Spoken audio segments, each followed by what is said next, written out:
আহ্বায়ক জনাব মামুনাবাজারী সঞ্চালনায় আছেন তাজুল ইসলাম। আমাদের মাঝে প্রধান বক্তা হিসেবে উপস্থিত থাকার কথা ছিল জনাব মির্জা কামাল হারুন ভাই ছিল এবং আমার মা বোনের ইজ্জত দিয়েছিল। তখন বাংলাদেশের মানুষ হাহাকার করতেছিল। আল্লাহ যেন এমন একজন মানুষকে বাংলাদেশে আবির্ভূত করে, যেন বাংলাদেশের মানুষকে নেতৃত্ব দিয়ে বাংলাদেশকে স্বাধীনতা অর্জন করার সুযোগ দান করে দেন।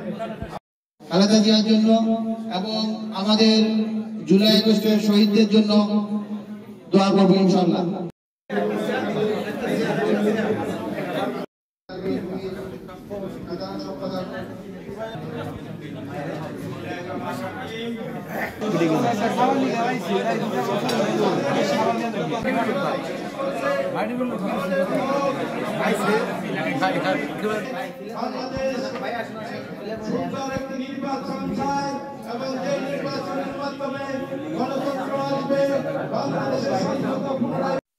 বাংলাদেশের কালুঘাট বেতার কেন্দ্র থেকে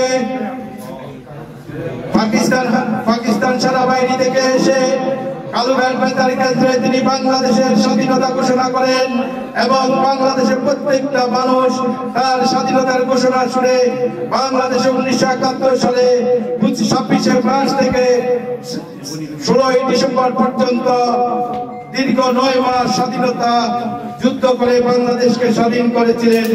আমরা পেয়েছি একটি লাল সবুজের পতাকা।